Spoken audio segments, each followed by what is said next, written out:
So I've been studying Neville's work for a long time, and there's this meditation he speaks about, which is the I am meditation. Just basically, you repeat the words I am, and you feel them. And you'll find yourself removing labels from yourself. And I didn't quite understand that for a long time. I tried it, and I felt like it didn't do anything for me. And I just sort of blew it off and ignored it for a long time. But I noticed in myself that there was a strong attachment within me to life itself, to this life.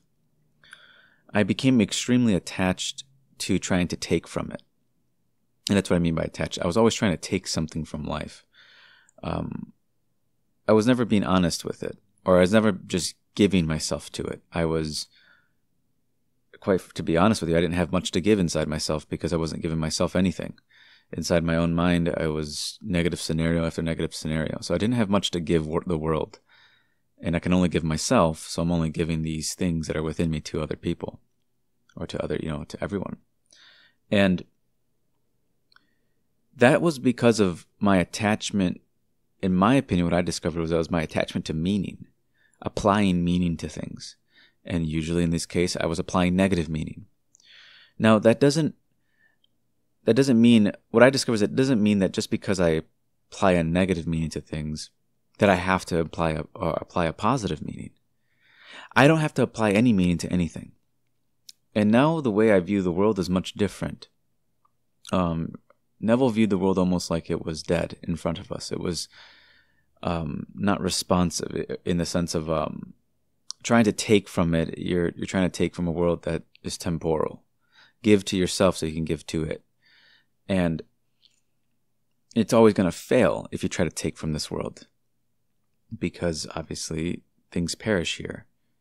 And to attach yourself to perishable things, you would never attach yourself to like a can of beans that's been open. It's going to perish, right, over time. You're not going to attach yourself to it and attach all this, your whole identity to it because it's perishable. And, Neville speaks about dwelling on I am and removing these labels.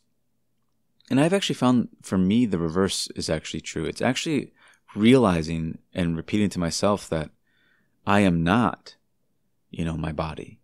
I am not, and by the I am, I mean the inner man, that I'm not my past. And this is sort of what I do as a delabeling meditation, where you just kind of remove all of these things that you've attached yourself to. And from these attachments of these identities, we apply meaning to life. No two people see the world the same way. But it's because of the way we see the world. The way we see ourselves, what we've attached to. And sometimes when you attach yourself for so long to states, it doesn't matter what state it is, you almost feel like it's your identity. You almost feel like it is who you are. Which obviously is not true according to Neville's work. And can I test that? Can I see if I really am bound to my past, then I should always repeat it. Well, if I can make a change inside myself, will that result in a change in my world? And if it does, then I'm not technically my past. And if my past at one point was my future, then I'm also not my future now. So you can learn to, for example, let's just go through typically this is something I do, is I will sit down in meditation and I will feel myself say these words that I am not my body. And I don't reason with it. I don't question it or debate it in my mind. I just accept that I'm not my body. And then I start to feel a little bit more free, right? I'm not bound to the limitations of this body. I start to feel a bit freer. And I keep going with that freedom. I try to lift it up. And that's something I realized here too, is that removing barriers through this detachment that Neville speaks about. Neville doesn't quite get too deep into detachment, I've noticed. And this is something I do to detach, because I was so heavily attached to the world. I needed to do that. I needed to understand that I'm not my past. I'm not my future. I'm not my states. I'm not my behaviors that come with the states. These are all temporal things that I'm holding on to. They're not really permanent. And if I were to go through this right now, I would tell myself this. I would feel that I'm not my body, And then I would start to feel a little bit freer because my body's a limitation.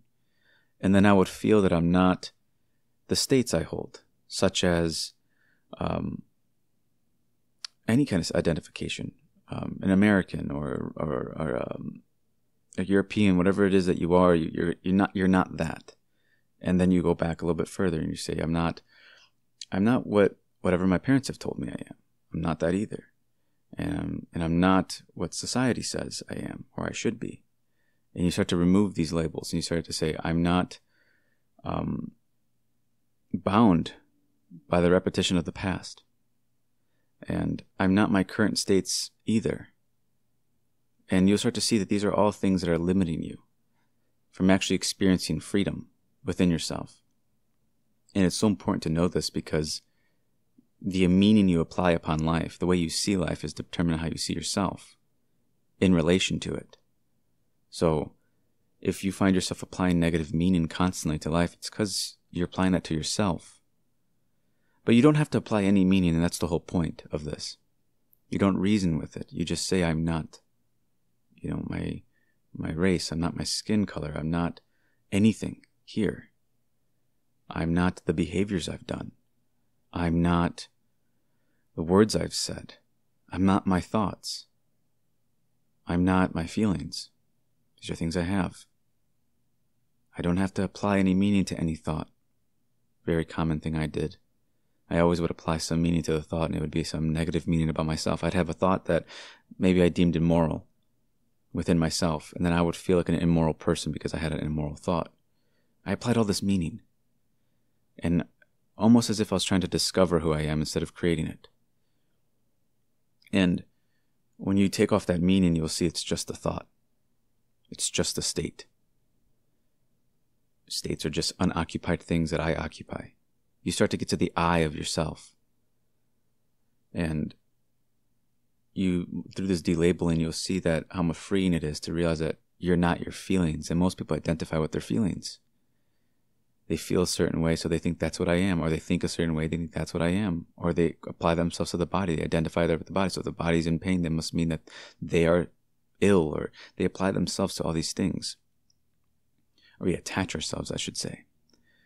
That we attach ourselves to the reactions of others and our reactions to them.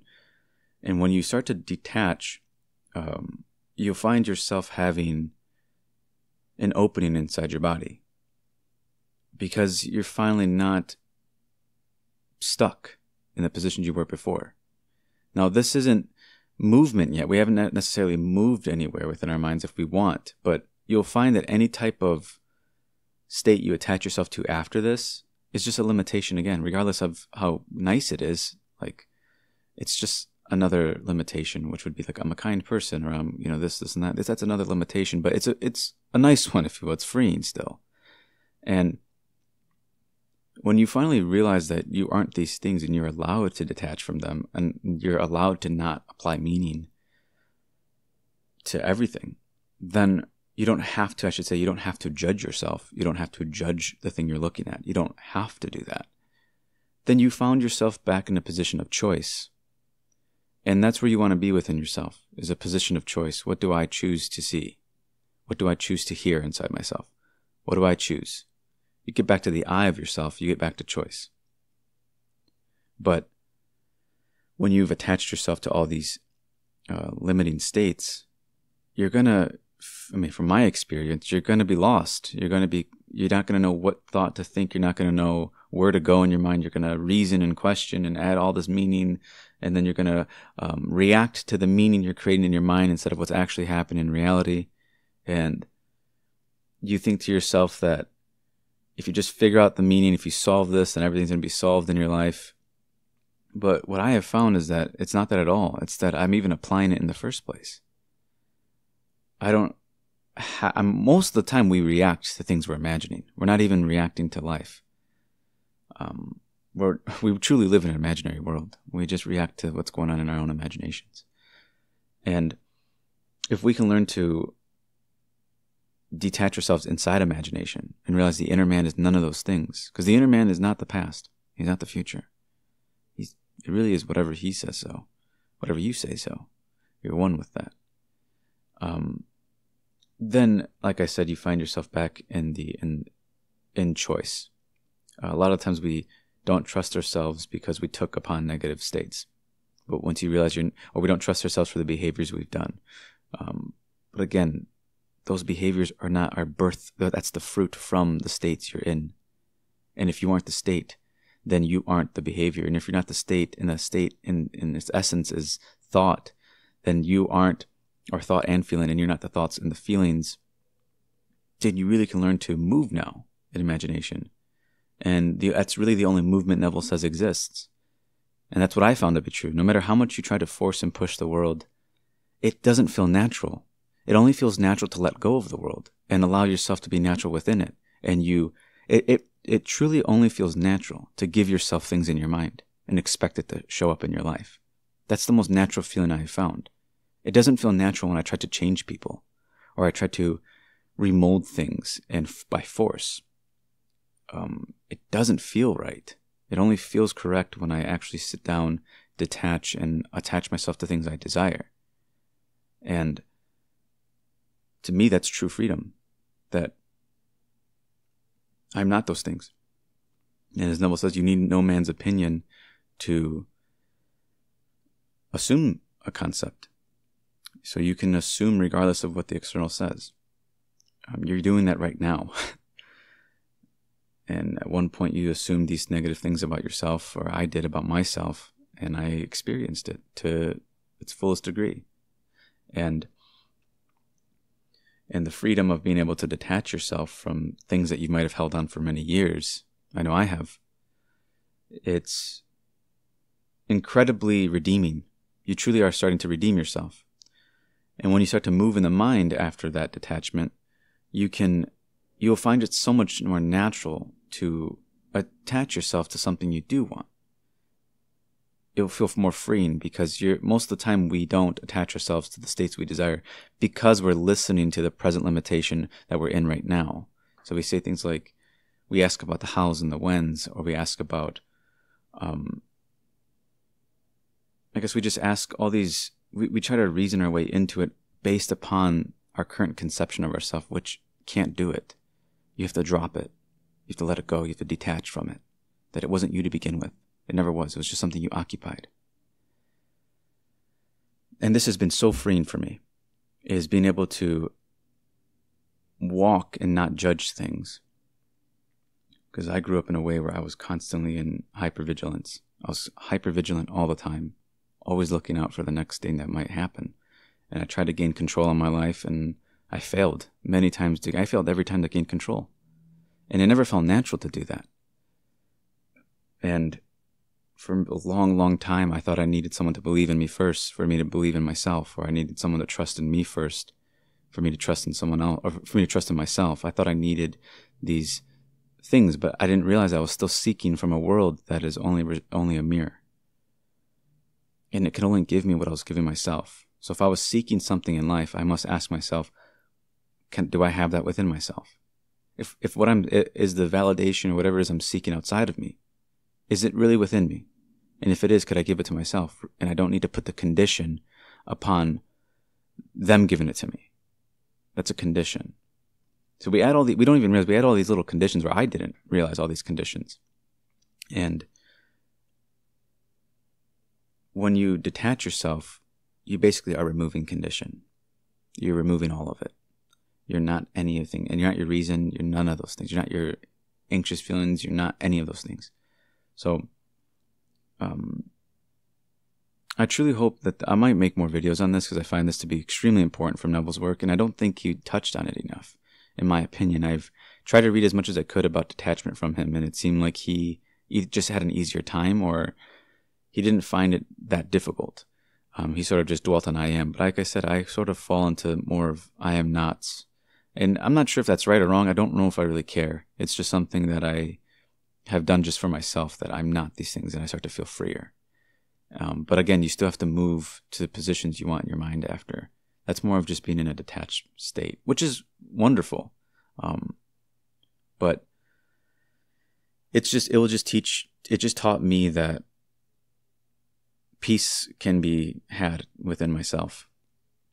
But Yeah, I might speak more about attachment because I find it to be incredibly important from his work. I think he talks about it in a lecture. I just can't remember.